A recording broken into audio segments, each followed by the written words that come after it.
어,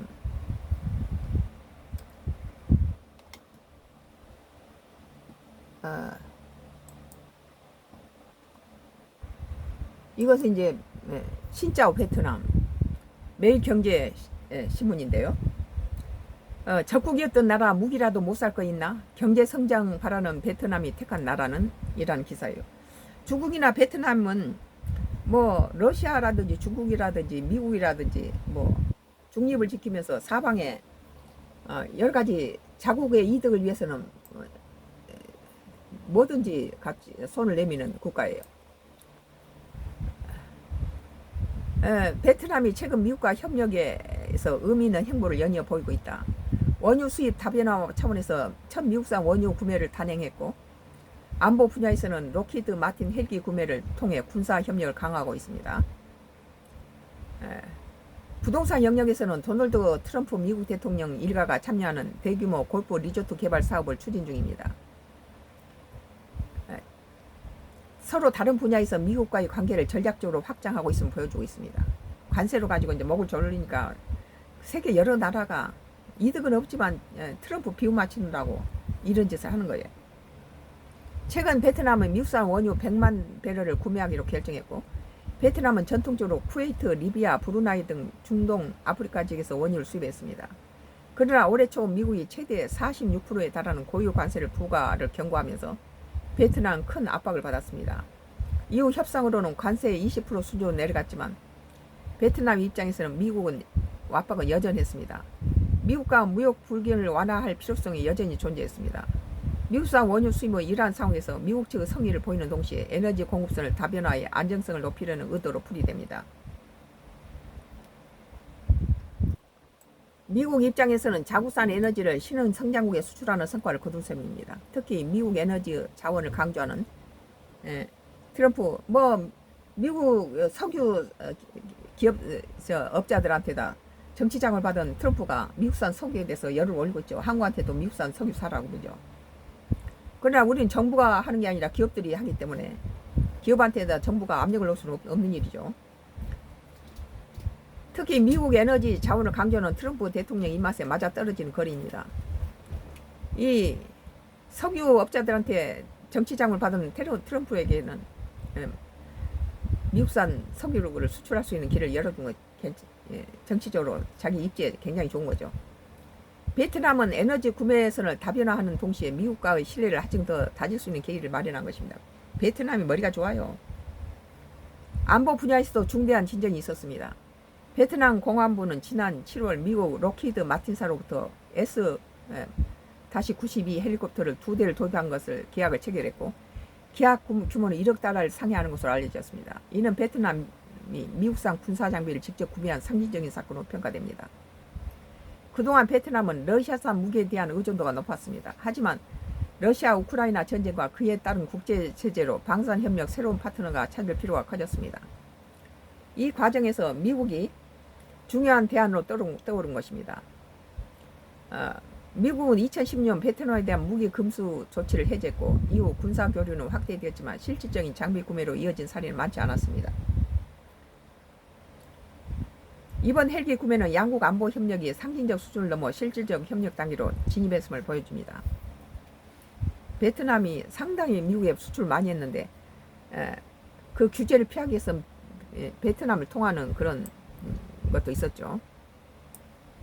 S-92 헬리콥터는 VIP 수송, 해상 구조, 경계 임무 등 다목적으로 활용 가능한 기종입니다.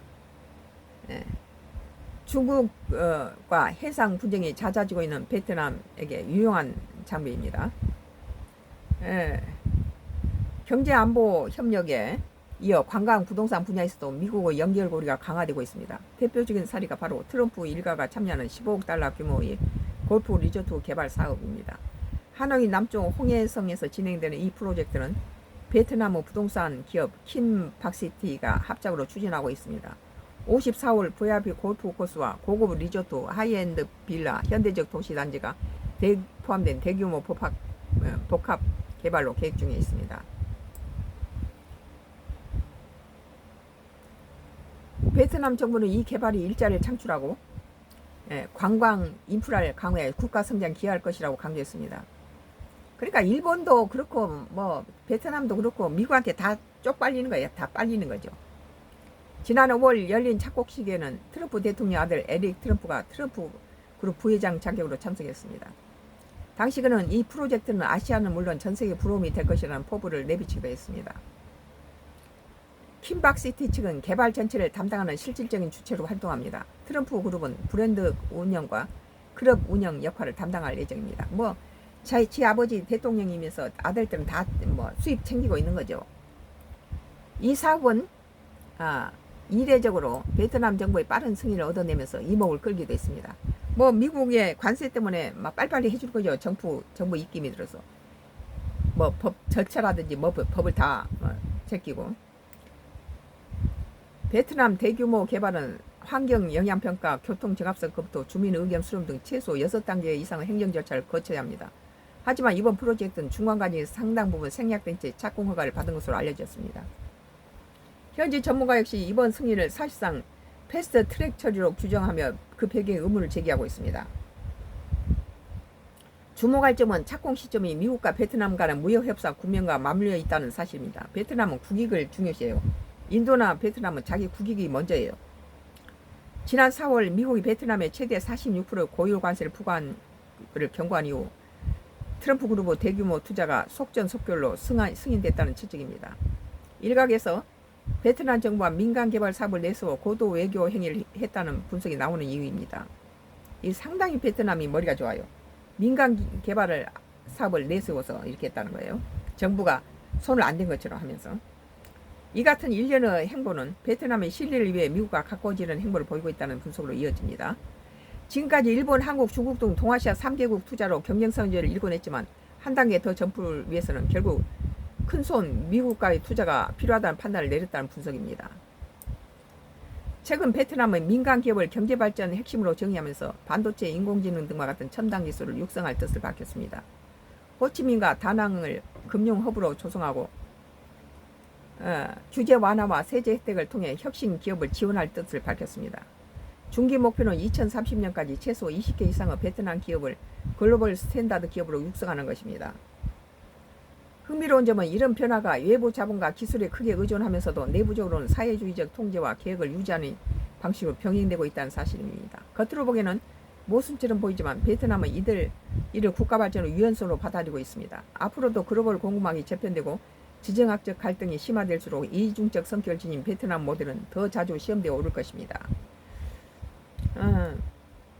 뭐 우리가 많이 배워야 돼요. 베트남은 우리 한국을 경제 모델로 삼아서 많이 이제 성공했지만 또 베트남의 안보 외교 정책은 우리 한국이 인도하고 베트남한테 많이 배워야 된다고 봐요.